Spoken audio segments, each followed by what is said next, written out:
Oh, my life. Rob joins us now, as you can see.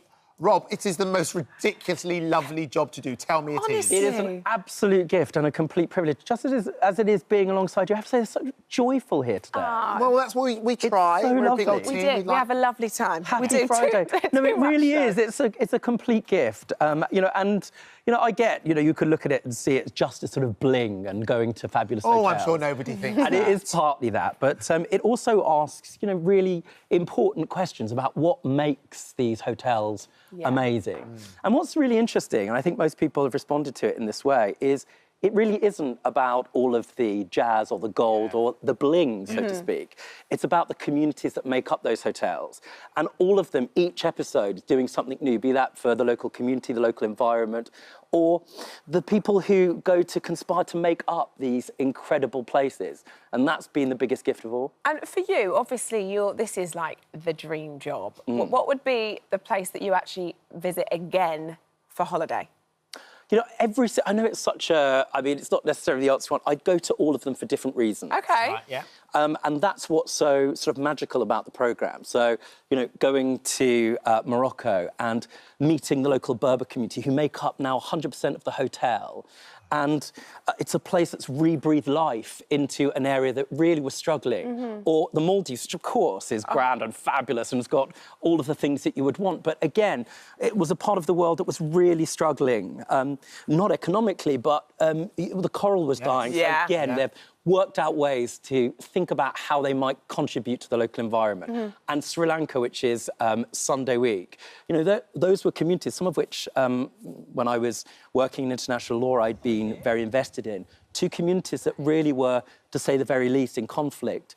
Communities have come together and rebuilt a hotel, worked alongside one another.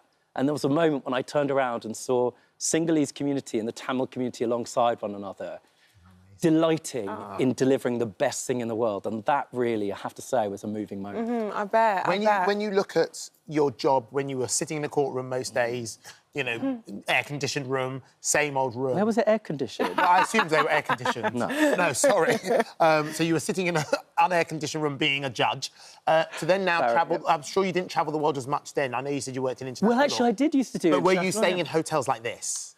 Sometimes. Really? I mean, I used to prosecute the owners of quite a few of them, so that's changed. What, and then stay in the hotels as well? No, not in those ones. But, that's a whole other story. No, I mean, I used to go around the world to do various cases, so definitely not in as much comfort as you can imagine. Yes. But certainly the thing that I was always interested in is always the people. Yes. Yeah. They make up, any community of whatever kind of creative community here, a hotel, whatever people are doing, ultimately at the heart of everything.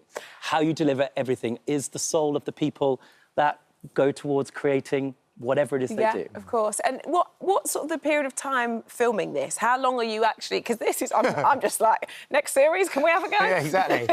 How long is this? Are you just away for a real long period of time, or... Yeah, we're there for a week. And like I said, because we really want to get under the skin of the hotel. See, that's lovely. When you see these things, you think, they've probably popped there for a minute and someone showed them the best parts and... Right. No, not a bit of it. And I ask difficult questions, as you can imagine. Yes. I don't walk around way down by the subconscious. I probably shouldn't ask that question. Where are the staff actually staying? Yeah. Is this a real contribution?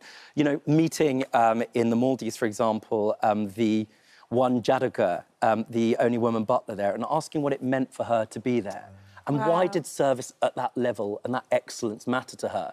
Going to Hubertus, which is a Christmas special, which is a place of architectural wonder, but it's run by an entire family. So if something goes wrong in the middle of the night, it's a son and the dad that will show up to your room. Yeah. What does it mean to them to make that hotel?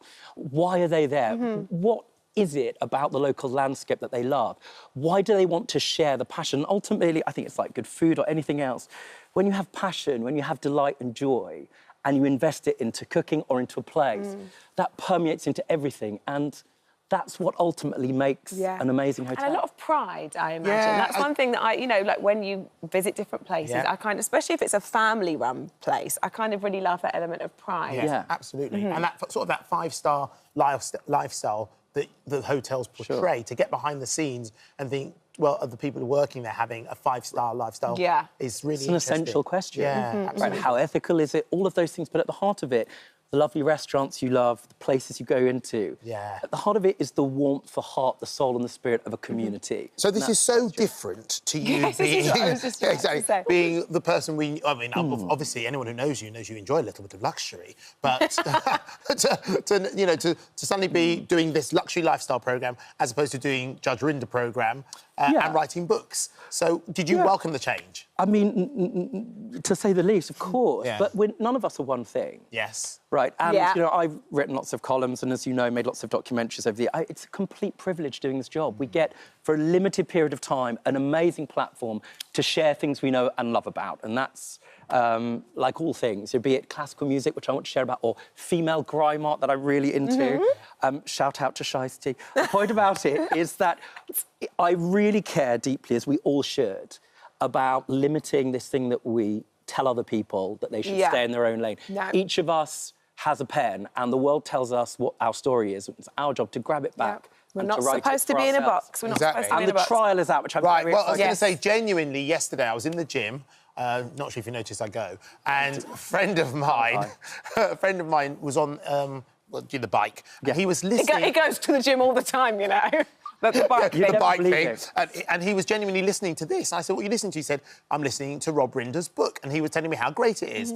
This book has been a huge success. I'm so proud of it, and thank As you you for saying should that. And be. it's a massive, bestseller on audio. Now, however you read, whenever you read, whatever you read, I think it's an amazing thing to do. And this is a whodunit. Yeah. And so far, nobody's got that I Whodunit. know. Yeah. OK. So it's based also at the bar. So coming back to my old world, which I'm still a member of Chambers, I still teach, I still care about sharing and talking about the law, which we all need to understand. But this lifts the lid on what it's like to be a pupil trainee barrister. Ooh. And it unpicks that world. Okay. And lots of people don't know about it. You have to do a pupillage, an apprenticeship, which is pretty much like the 19th century. The heart of it is Adam Green, who is part of solving whodunit. It's a hero cop that dies of Botox poisoning. Not looking at anyone, but just saying. Oh, my life. Well, look, I can see you're wearing trainers today, which is good, because one of the items we're doing on today's show is about a new... Is it a tip-top? What's it called? TikTok, Thank you, my love, TikTok trend, which is called, like, step... What you and I would call step aerobics.